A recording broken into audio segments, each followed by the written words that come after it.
अस्सलाम वालेकुम नाज़रीन, प्रोग्राम अरशद आसम स्पेशल के साथ मैं हूं आपका मेज़बान मोहम्मद अरशद आसम। नाज़रीन, पाकिस्तान में हम देखते हैं कि फिफ्थ वार जो चल रही है जनरेशन के हवाले से इंटरनेट का बेदरेग इस्तेमाल किया जा रहा है और हम ये भी देख रहे हैं कि हमारी जो यूथ है वो बड़ी तेज़ी के साथ मुख्तलिफ वेबसाइट्स का जो है विजिट करते हुए दिखाई देती है। एक हालिया जो सर्वे हुआ है उसमें ये देखा गया है कि पाकिस्तान इस्लामी मालिक में वाहिद पहला मुल्क है जहां पे सबसे ज्यादा जो ट्रिपल एक्स वेबसाइट्स हैं उनका वो देखी जा रही हैं और उसके साथ जो वीडियोस वायरल होती हैं मुख्तलिफ वेबसाइट्स के जरिए। पाकिस्तान इस्लामी मालिक में पहला मुल्क बन चुका है जहां पे ये बहुत बुरी एक चीज है हमारे यूथ के लिए। इसके नुकसानात क्या हैं? सबसे पहला नुकसान तो ये है कि आंखों का जिना इसे कहा जाता है। जो बंदा ऐसी चीज देखता है जो शरीयत में ममनू है, जब उसको देखा जाएगा तो लामहल्ला वो गुनाह के जुमरे में आएगा। दूसरा सबसे बड़ा नुकसान ये है कि हमारे जो बच्चे हैं, हमारे जो यूथ है, वो वक्त से पहले जवान हो रही है। ये ऐसी चीजें हैं जो इंसान की जिस्मानी जो एक जितनी भी कंस्ट्रक्शन है उसके अंदर उसके ऊपर बड़ा मनफी असरात मरतब कर रही है। इसके साथ तीसरी जो बड़ी चीज उसमें ये देखा जा रहा है कि लोग डिप्रेशन का शिकार हो रहे हैं। बहुत तेजी के साथ जब ऐसी चीजें देखते हैं और हर वही चीजें जो आंखों के सामने घूम रही होती हैं, दिमाग के ऊपर नक्श हो जाती हैं और लोग मायल हो रहते हैं, बुराई की तरफ जा रहते हैं। इससे ये हुआ है कि जब से ये ऐसी जो वेबसाइट्स हैं जहां पर सेक्स के मतलब चीजें बताई जाती हैं, दिखाई जाती हैं,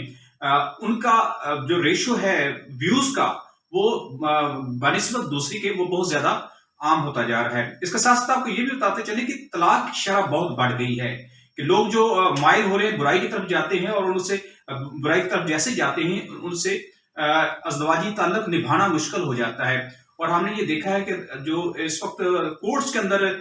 खुला की और तलाक की जो शरह है केसेस की, वो गुज़श्ता कई सालों से बहुत ज्यादा बढ़ गई है, डबल और ट्रिपल हो चुकी है। और इसके साथ साथ ये भी हमने ये देखा है कि मुआशरे के अंदर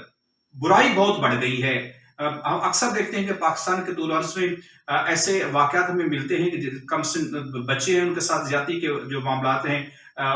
इस तरह के वाकयात बढ़ते जा रहे हैं। और इसके साथ साथ जो बड़ी उम्र के लोग हैं वो भी देखा जा रहा है कि वो भी इसी जो एक हमारी यूथ और साथ साथ जो हमारी बड़ी जो नस्ल है वो भी इससे मुतासर हो रही है। खुसूसन जो बच्चे हैं जब वो देखते हैं, ऐसी चीजें देखते हैं, तो वो चीजें देखने के बाद उनके ज़हन पे नक्श हो जाती हैं और फिर वो सारा दिन उन्हें जो देखते हैं उसको प्रैक्टिकली करने की कोशिश करते हैं। तो करने की बात यह है कि हुकूमत की तरफ से कोशिश की गई थी और ये ऐलान भी किया गया था, इसकी तमाम वेबसाइट्स जो हैं जिसके ऊपर ये सेक्स के मतलब चीजें दिखाई जाती हैं और बताई जाती हैं, उनको बैन किया जाए। और ये यकीनी तौर पर जरूरत भी है हमारे मुल्क की कि इसको ज्यादा से ज्यादा इसके ऊपर फोकस करना चाहिए हमारी हुकूमत को। और खुसूसन जो हमारी जितनी भी एजेंसीज हैं वो इसमें बेहतरीन किरदार अदा कर सकती है। और साथ हमने ये देखा है कि जब से इंटरनेट का बेदरेग इस्तेमाल हुआ है, हर बच्चे के हाथ में मोबाइल है, खवातीन हो, बच्चे हो, बूढ़े हो, जवान हो, जो भी हो, उम्र का कोई लिहाज नहीं किया जा रहा। और इस वक्त सर्वे हुआ है, उस सर्वे में हमारे जो यूथ है, पाकिस्तान की जो यूथ है और जो टीन एज के जो हमारे बच्चे हैं और बच्ची हैं, उनकी रेशो बहुत ज्यादा रिकॉर्ड हुई है जो ऐसी वेबसाइट्स का विजिट करती हैं। और ये बड़ी हैरत की बात है, ये खौफनाक एक अलमिया है कि हमारी अगर यूथ इसी तरह बेदरेग इस्तेमाल करती है, इन चीजों को देखती है, तो उससे ना सिर्फ हमारे मुआशरे के अंदर बुराइयां जो है वो ज्यादा जन्म लेगी, क्राइम के अंदर इजाफा होगा और साथ साथ ये भी होगा जो हमारा एक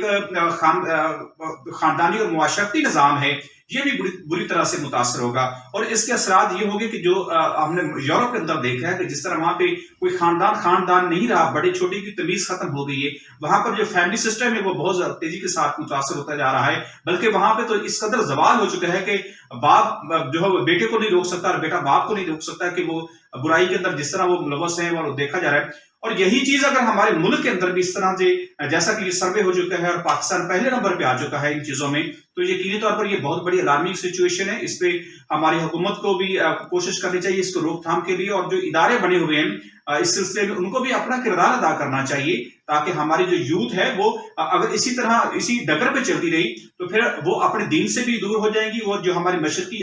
रवायात और अखलाकियात हैं इससे भी दूर होती चली जाएगी। और इससे ये होगा कि घरों के अंदर जो है वो जिस तरह से हमें मुख्तलिफ रिपोर्ट्स मिल रही हैं और सर्वे आ रहे हैं कि इस तलाक की शरह में इजाफा हो रहा है, उम्र से पहले बच्चे जवान हो रहे हैं, और साथ साथ जो इस वक्त हम ये भी देख रहे हैं कि हमारा माली जो है वो भी बहुत बड़ा नुकसान हो रहा है। जब बच्चे ज्यादा इस तरह की वेबसाइट पे जाते हैं, उसके ऊपर ज्यादा कंज्यूम वक्त करते हैं, तो ला महल्ला